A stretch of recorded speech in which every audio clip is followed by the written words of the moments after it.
말씀은 구약 성경 열왕기상 19장 9절에서 18절까지 말씀입니다.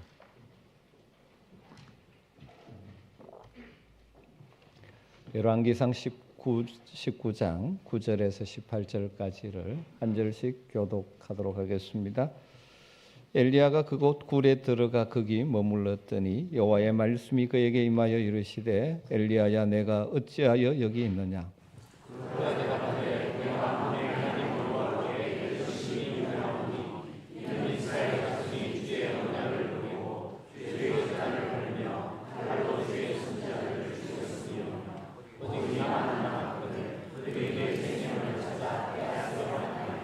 여호와께서 이르시되 너는 나가서 여호와 앞에서 산에 서라 하시더니 여호와께서 지나가시는데 여호와 앞에 크고 강한 바람이 산을 가르고 바위를 부수나 바람 가운데 여호와께서 계시지 아니하며 바람 후에 지진이 있으나 지진 가운데에도 여호와께서 계시지 아니하며 또 지진 후에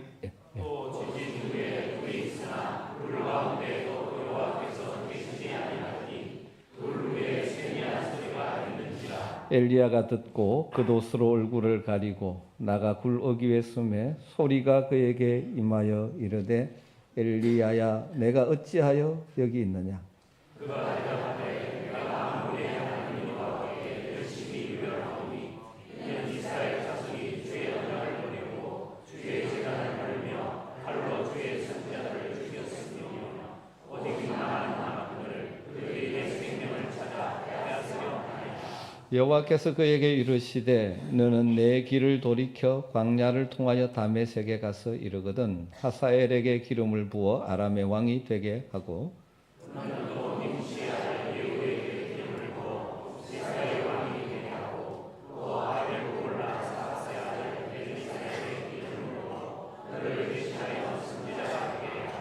하사엘의 칼을 피하는 자를 예후가 죽일 것이요 예후의 칼을 피하는 자를 엘리사가 죽이리라. 그러나 내가 이스라엘 가운데 7,000명을 남기리니 다 바알에게 무릎을 꿇지 아니하고 다 바알에게 입을 맞추지 아니한 자니라. 아멘. 우리는 계속해서 구약의 우리 믿음의 숭배들을 살피면서 이 시대 하나님의 사람으로 믿음으로 승리하기를 소망하며 말씀을 나누고 있습니다. 지난 주일에 이어서 선지자 엘리야에 대한 말씀을 생각해 보려고 합니다. 엘리야 능력의 선지자지만 영적 침체와 낙심에 빠져 있는 그를 다시 회복시키시는 하나님의 역사를 보면서 이 시대 이 땅을 살아가며 자주 낙심하고 연약해지고 우울해지는 우리들의 다시 하나님의 말씀으로 인하여 일어서게 되는 복이 있기를 간절히 소망합니다. 지난주에 나누었던 말씀을 간단하게 정리하고 이어가도록 하겠습니다. 우리는 열정적인 하나님의 일꾼도 영적 침체, 낙심을 경험할 수 있다는 사실을 알아야 합니다. 하나님을 향한 열심히 유별했던 선지자 엘리야, 그가 깊은 영적인 침체와 낙심 속에 빠져 있는 것을 보게 되어집니다. 우리는 열심히 열정적으로 하나님을 섬기고 삶의 현장에서 믿음으로 살아가야 합니다. 그러나 늘 조심해야 되죠. 우리도 때로는 낙심하고 연약함 속에 주저앉을 때가 있지 않습니까? 그렇다면 그런 영적인 침체, 낙심에 빠지지 않으려면 첫 번째로 나누었던 것은 우리가 육체적 피곤과 탈진에 빠지지 않도록 주의해야 된다는 말씀이었습니다. 다르게 말하면 일과 쉼의 적절한 균형 감각을 유지하는 것이 필요하다는 것이죠. 물론 우리에게 특별한 일이 있고 특별한 사명이 있을 때 우리의 육체의 한계를 뛰어넘는 금식도 하고 철야도 하고 다양한 사역도 할 수가 있습니다.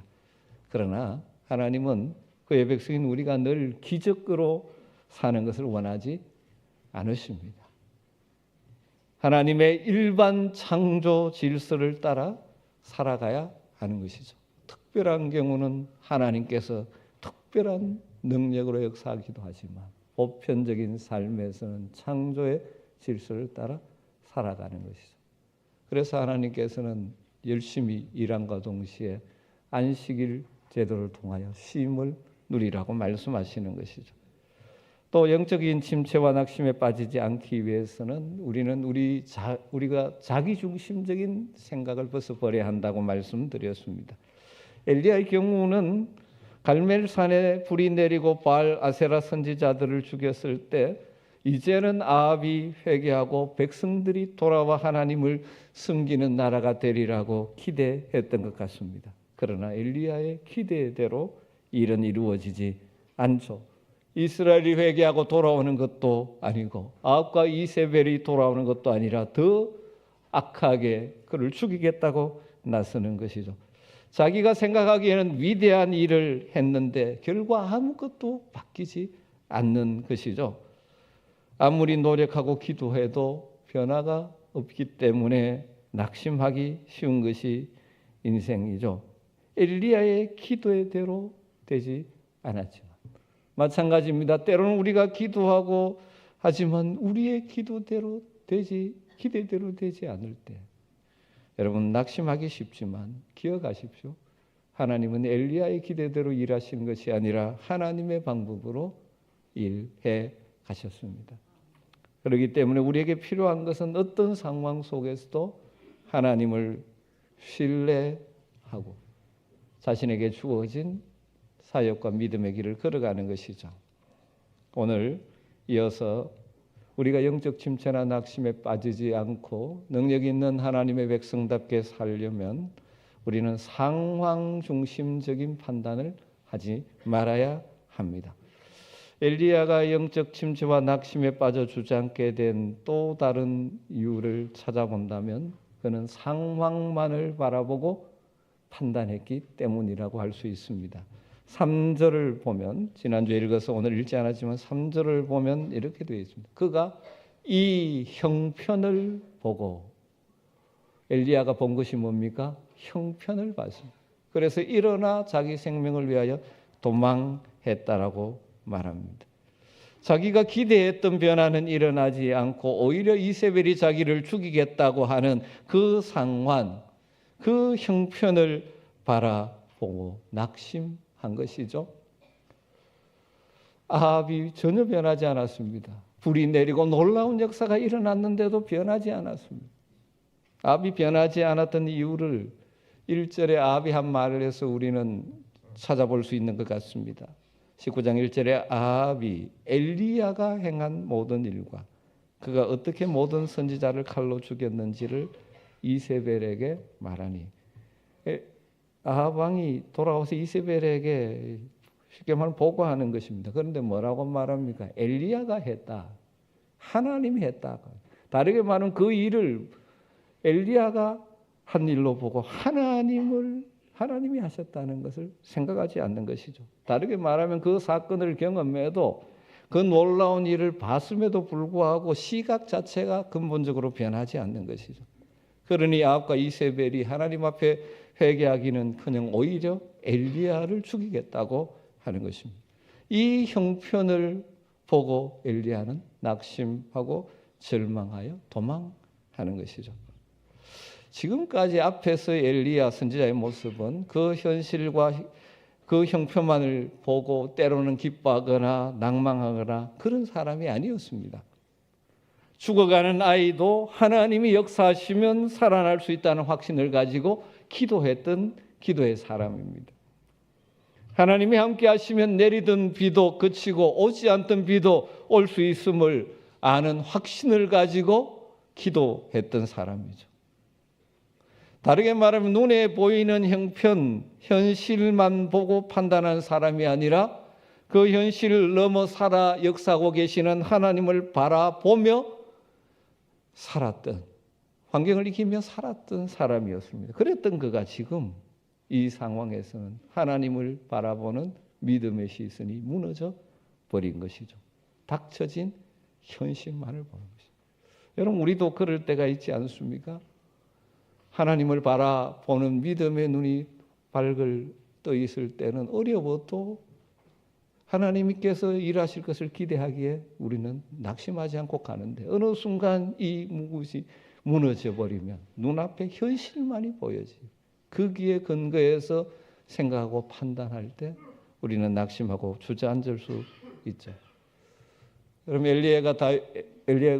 이세벨이 엘리야를 죽이겠다고 위협을 했지만 사실 엘리야를 죽이려고 했다면 그날 당장 죽일 수도 있지 않습니까? 하루가 더 있다가 죽이겠다고 그렇게 말하는 것은 이세벨 역시 이 일로 인해 두려움은 가지고 있었다고 보죠. 2절에 보면 내가 내일 이맘때에는 반드시 내 생명을 저 사람들 한 사람의 생명과 같이 하리라. 엘리야는 그것을 깨닫지 못하는 거죠. 하나님을 향한 눈이 어두워지고 하나님의 음성을 듣지 않으니까 자기에게 들려오는 소리만 듣고 주변의 소리만 듣게 되는 것이죠. 여러분, 우리가 살아가다가 어려움을 당하면 자신이 처한 어려움과 자신의 연약함만을 깊이 묵상할 위험성이 있습니다. 그러면 일어나지 않는 일까지 우리로 하여금 두려움에 빠지게 만들죠. 환경과 문제, 내가 처한 상황만 계속 생각합니다.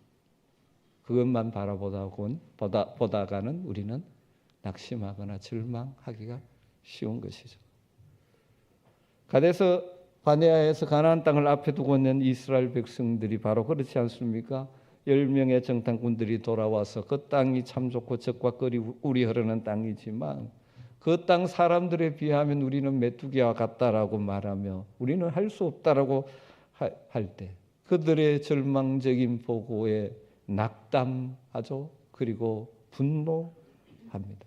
그러나 여호수아와 갈렙은 절망적인 현상 넘어 하나님의 놀라운 약속과 은혜가 있음을 알았죠. 여러분, 우리가 살면서 문제를 경험할 수밖에 없지만 문제에만 집착하고 상황과 형편만 바라보고 오면 하나님이 보이지 않을 수가 있습니다. 우리가 하나님을 믿는다고 하는데 여러분은 어떻습니까? 여러분은 그 현실에 갇혀 있는 하나님만을 묵상하고 있지는 않으십니까? 아니면 그 현실을 넘어 새롭게 바꾸어 가실 수 있는 능력의 하나님을 묵상하고 계십니까? 능력의 하나님을 바라볼 때 하나님 우리 가운데 일하실 줄 믿습니다. 여러분 돌아보십시오. 현재 여기까지 여러분의 힘만으로 살아오셨습니까? 하나님의 도우심과 인도하심이 있었지 않습니까? 영원한 멸망을 향해 달려가던 우리들을 찾아오시고 부르시고 구속하시고 그리고 지금 이 자리까지 인도하신 분이 우리 하나님이시 않으십니까? 우리가 현실에 처한 상황을 넘어 하나님을 바라볼 수 있는 믿음의 시선을 잃지 말아야 하는 것입니다.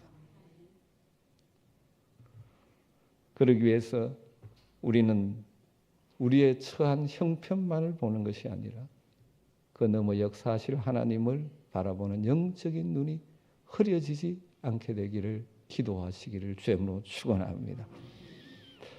엘리야의 영적인 침체와 낙심을 생각해 보면서 우리에게 주시는 또 하나의 메시지는 우리가 낙심에 빠지지 않기 위해서 영적으로 침체에 빠지지 않기 위해서 주의해야 될 것은 나 혼자가 아니라는 사실을 기억해야 합니다. 엘리야로 하여금 낭만과 그로 인한 침체에 빠지게 하긴 이유 중에 하나는 지금 자기 혼자만 하나님을 위해 싸우고 있다는 착각이죠. 하나님께서 엘리야를 찾아오셔서 내가 어찌하여 여기 있느냐라고 물었을 때 엘리야가 무엇이라고 대답합니까? 2번 같은 대답을 합니다. 10절에 그가 대답하되 내가 만군의 하나님 여호와께 열심히 유별하오니 이는 이스라엘 자손이 주의 언약을 버리고 주의 제단을 헐며 칼로 주의 선지자들을 죽였음이오며 오직 나만 남았거늘 그들이 내 생명을 찾아 빼앗으려 하나이다. 14절에도 동일한 말이죠. 오직 나만 남았거늘. 여러분, 그런데 이게 사실입니까? 하나님의 선지자 엘리야 혼자 남았습니까? 이것은 사실이 아닙니다.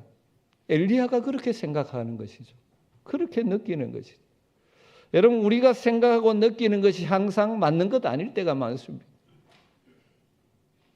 하나님께서 엘리야를 그 낭망의 자리에서 회복시키시면서 엘리야에게 깨닫게 하시고 보여주시는 것이 무엇입니까? 18절을 보면 그러나 내가 이스라엘 가운데 7,000명을 남기리니 다 바알에게 무릎을 꿇지 아니하고 다 바알에게 입을 맞추지 아니한 자라. 엘리야 혼자 아닙니다. 그런데 혼자라고. 여러분 우리도 마찬가지일 때가 많습니다. 나 혼자라는 잘못된 생각이 낙심과 영적인 침체로 우리를 몰아갈 때가 있습니다. 세상 천지에 이런 어려움을 겪는 것은 나밖에 없어. 이런 문제를 가진 가정은 우리 집밖에 없어. 나처럼 이렇게 일태에서 힘들게 살아가는 사람 내밖에 없어. 자기밖에 생각하지 않으면 그 아픔을 누구와도 말하지 않고 살아가며 스스로 자기를 외로움과 고독의 감옥에 가두어 버리고 주저앉아 버릴 때가 있는 것이죠. 이것이 소위 자기 연민이라고 할 수 있겠죠. 여러분 과연 혼자입니까? 문제를 안고 살아가는 것이 여러분 혼자입니까? 어려움을 겪는 가정이 여러분 가정뿐입니까? 일터 속에서 문제를 안고 살아가는 것이 여러분 하나뿐입니까? 또 다르게 표현해서 여러분 교회를 섬기면서 하나님을 혼자 그렇게 열심히 섬깁니까? 여러분밖에 없다고 생각하십니까? 그렇지 않습니다. 어느 시대건 하나님은 믿음으로 살기 위해서 분투하는 하나님의 백성들, 하나님의 동력자들을 남겨두십니다. 특별히 교회 공동체는 모두가 다 함께 모인 신앙의 동지들이고 믿음의 동력자들입니다. 여러분 우리가 그런 역할도 해야 되고 그 믿음이 있어야 하는 것입니다. 믿음의 가족입니다. 혼자가 아닙니다. 지금 옆에 계신 바로 그분이 하나님께서 이 땅을 살아가는 나그네 길에 함께 걸어가라고 주신 믿음의 동지들입니다. 여러분 나 혼자라고 착각하지 마시고 외로워하지 마시고 스스로 고독의 감옥에 갇히지 마시기 바랍니다. 여러분의 아픔도 내어놓고 같이 기도해 줄 믿음의 동력자들이 있지 않습니까?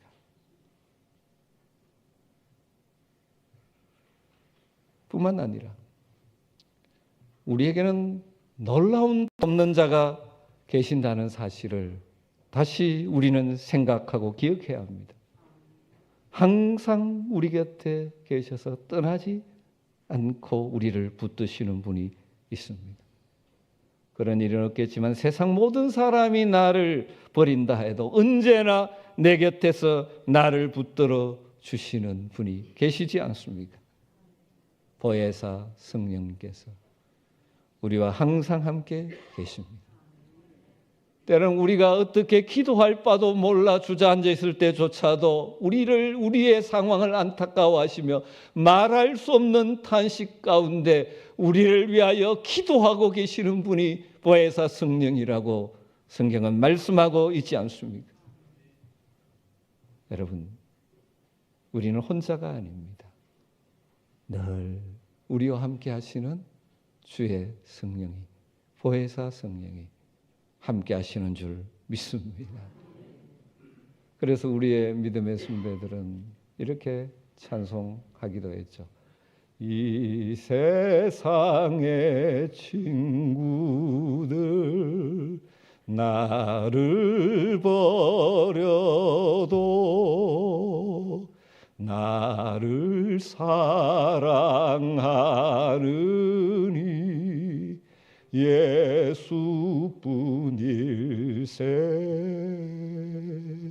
예수 내 친구 날 버리지 않네. 온 천지는 변해도 날 버리지 않네. 할렐루야. 여러분 이 믿음이 여러분에 있게 되기를 주의 이름으로 축원합니다. 세상은 또는 사탄은 우리에게 너 혼자야. 그렇게 말할 때 많습니다. 그러나 우리 주님 말씀합니다. 내가 너와 함께하고 있다. 하늘가족 공동체에서 우리가 서로를 위로하고 서로의 아픔을 안고 같이 기도하고 서로를 붙들어 주면서 우리의 나그네 길을 함께 걸어갈 수 있는 믿음의 가족, 하늘 가족, 영가족들로 우리 함께 살아갈 수 있기를 주님으로 축원합니다. 뿐만 아니라 우리를 구원으로 부르신 그의 영 성령께서 날마다 우리 가운데 함께 하시며 때를 따라 도우시고 우리를 붙들어 주신다는 사실을 기억하는 자들은 현실 앞에 절망하거나 낭망하거나 그것 때문에 주저앉아 있는 삶에서 다시 일어설 수 있는 줄로 믿습니다. 하나님께서는 주저앉아 있는 엘리야를 다시 일으키십니다. 회복시키십니다. 어떻게 회복시키셨습니까? 1차적으로 지난주에 말씀드렸듯이 천사를 보내 어루만져 주시고 먹을 음식을 주시고 육신의 연약함 지쳐있는 것을 회복시켜 주셨죠.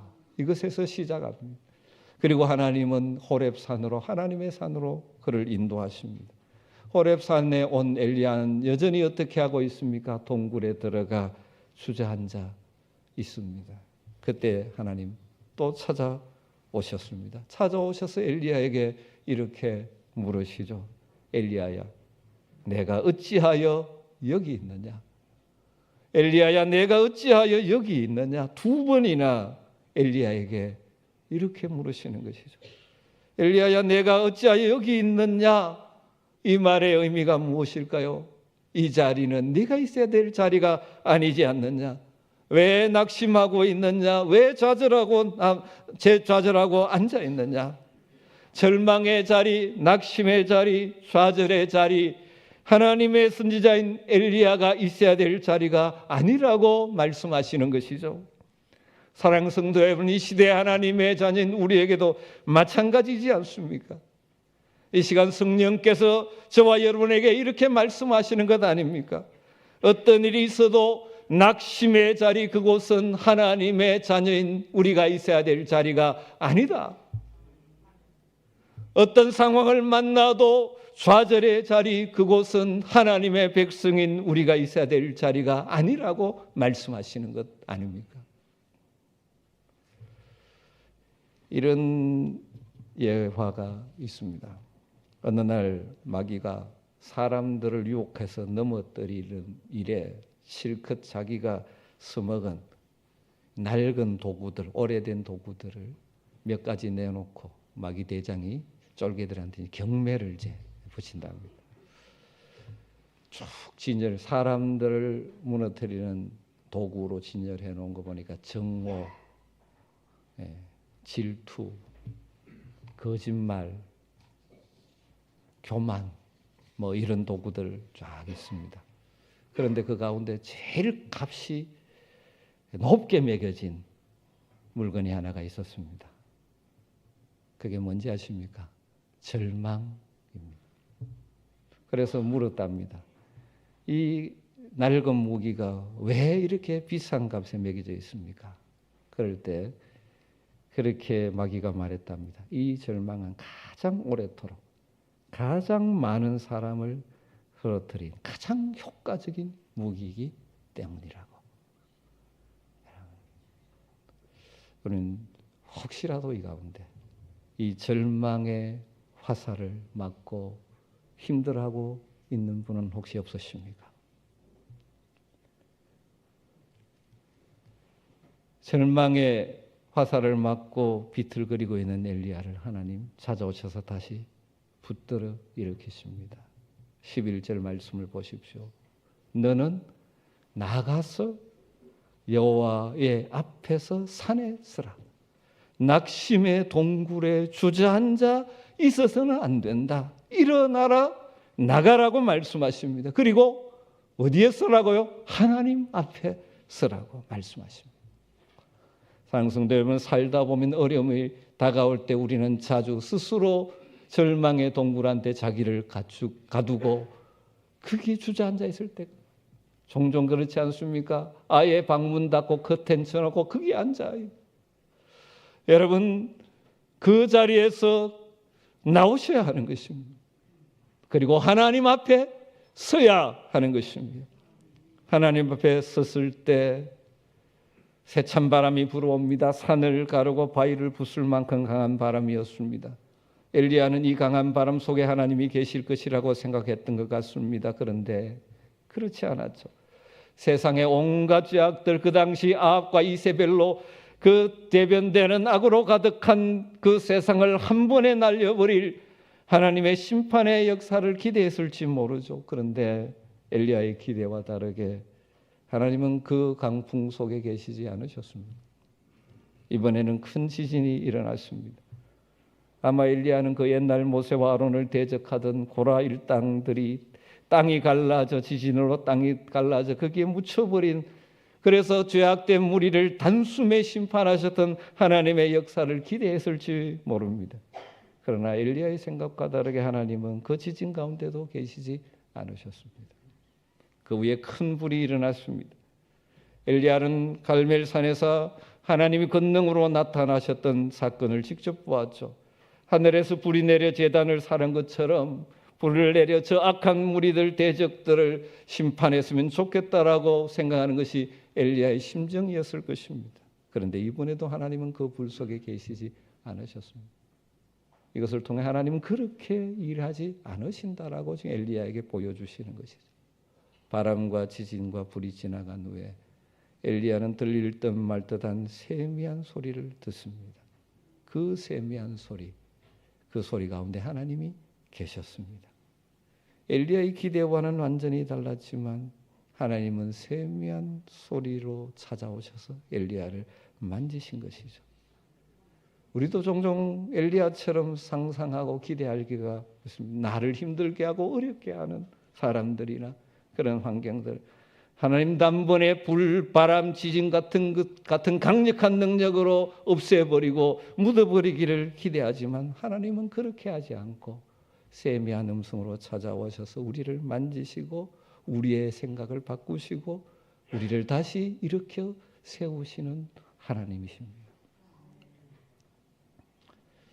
여러분, 우리가 인생을 살다가 때로는 낙심이나 우울감이나 이 부정적인 생각들이 찾아올 때 마찬가지지 않습니까?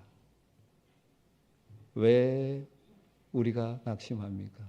언제 절망이 우리의 가슴을 파고들어 옵니까? 여러 가지 있겠지만 우리가 세미하게 말씀하시는 하나님의 음성을 놓치고 있을 때입니다. 세미한 하나님의 음성을 늘 듣는 사람들은 일어설 수 있습니다. 목회자로서 살아오면서 크고 작은 어려움들이 있기도 하고 그럴 때 때로는 주저앉아 있을 때도 있죠. 그러나 그때 찾아오셔서 말씀으로 하신 내가 너와 함께한 내 가는 길을 평쾌하리라. 다시 일어설 수 있습니다. 사랑하는 성도 여러분, 여러분 인생에 어려움이 있는 것은 당연한 일이라고 생각하셔야 합니다. 하나님의 세미한 음성을 들을 수 있어야 됩니다. 이걸 듣지 못하면 내 소리가 커집니다. 주변 세상 소리가 크게 들립니다. 심지어 그 소리 가운데는 우리를 절망에 빠지게 하려는 마귀의 소리도 있습니다. 사랑하는 성도 여러분, 인생의 여정 가운데 낙심하지 않고 흔들림 없이 믿음으로 걸어가기를 원하십니까? 하나님의 세미한 음성을 늘 듣는 영적인 귀가 열려 있게 되기를 주님으로 축원합니다. 때로는 우리에게 용기도 주시고 위로도 해주시고 앞길도 보여주시고 세미한 음성을 듣는 귀가 민감하시기를 주님으로 축원합니다. 세상의 잡다한 소리가 너무 크게 들려서 하나님이 말씀하고 계심에도 불구하고 듣지 못하고 있지는 않으십니까? 주일마다 설교를 통해서 말씀하시기도 하고 다양한 방법으로 하나님은 여전히 말씀하시는데 다른 소리가 더 귀에 들리기에 그 음성을 듣지 못하고 있지는 않습니다. 설교를 하고 나면 어떤 사람은 그 설교를 통해서 하나님의 음성을 듣는데 어떤 분들은 설교는 들었는데 전혀 그것이 하나님의 음성으로 들려지지 않아 여전히 그런 부정적인 생각과 절망 속에 주저앉아 있는 경우도 보게 되어집니다. 요즘 세상의 소리가 너무 크게 들립니다. 저는 그 중에 하나가 요즘 손에 들고 있는 이게 참 편리하기도 한데 우리로 하여금 세미한 하나님의 음성을 못 듣게 하는 방해 요소 중에 하나가 아닌가 그런 생각을 합니다. 이게 참 재미가 있습니다. 이거 들면 한참 빠져 있습니다. 여러분 주님의 말씀을 읽고 기도하고 묵상하고 그리고 이게 정말 요즘 시대에 우리가 주의해야 될 것 중에 하나는 이게 알고리즘입니까? 그래서 하나 들으면 그 비슷한 게 계속 들려요. 처음에는 그걸 듣고 아 그런가 이랬는데 계속 같은 소리를 들어요. 나중엔 그게 확신이 되어집니다. 확신할 걸 확신해야 되는데 엉터리 확신을 가지고. 최근에 어느 뉴스에서 봤습니다만은 요즘 이 유튜버들이 정말 많이 활동하는데 건강에 대한 그 뭐 상식이라고 막 나옵니다. 저하고 같이 사는 사람도 자주 되는 것 같습니다. 통계가 나왔대요. 국립암센터가 어디에서 통계를 냈는데 그 가운데 뭐 의사다 그러고 뭐 하는 사람들이 다 하는데 그 중에 의학적으로 맞는 틀린 이야기가 70%라는 거죠. 여러분 그 보지 말라는 거 아닙니다. 유익할 때도 있습니다만 더 우리 하나님 백성들이 이 세상을 믿음으로 잘 살아내려면 세상의 소리, 하나님의 음성을 듣는 일을 방해하는 것들을 절제할 필요가 있습니다. 상승도 여러분 말씀을 정리하십시다. 우리가 살다 보면 우리로 하여금 힘들고 지치고 때로는 낙심하게 만드는 일들을 만날 때가 있습니다. 현실만 보고 환경만 바라보면 넘어지기 쉽습니다. 여러분 그리고 사탄은 계속해서 그런 상황에서 너 혼자라고 이야기합니다. 그러나 여러분 기억하십시오. 우리는 혼자가 아닙니다. 하나님께서 우리로 하여금 함께 이 광야 같은 세상을 믿음으로 승리하며 살아가라고 소중한 믿음의 가족들을 허락해 주셨습니다. 혼자 가두고 혼자 뭘 하겠다고 문 닫고 있지 마시고 문을 열고 나오시고 마음을 여시고 때로는 여러분의 아픔과 기도 제목을 나누며 함께 기도하면서 서로 위로도 해주고 서로 격려도 해주고 서로 붙들어주면서 이 광야 같은 세상을 함께 믿음으로 승리해가는 하늘가족 공동체로 우리 함께 살아갈 수 있기를 주님으로 축원합니다.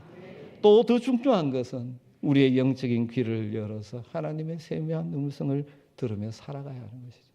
때로는 말씀을 통해서 책망하시는 음성도 들을 수 있어야 하고요. 위로하시고 격려하시는 주의 음성도 들으시고 우리의 나갈 길을 보여주시는 세미한 음성을 듣는다면 우리는 우리의 삶의 현장 속에 수많은 문제가 있지만 그것 때문에 주저앉아 있지 않고 일어서 주님과 함께 담대하게 세상을 이기며 살아갈 수 있을 줄로 믿습니다. 엘리야를 향하여 내가 왜 거기에 있느냐 말씀하시며 일어나 나가 내 앞에 서라고 말씀하시고 세미한 음성으로 우리를 찾아오시는 주님을 만나시기를 주님으로 축원합니다. 기도하겠습니다. 하나님 참 쉽지 않은 인생의 여정을 살아가지만 함께 하시고 때를 따라 말씀하셔서 우리를 일으키시는 하나님 주의 영을 의지하며 승리로 채워가는 우리 모두가 되게 하여 주시옵소서. 예수님의 이름으로 기도드리옵나이다. 아멘.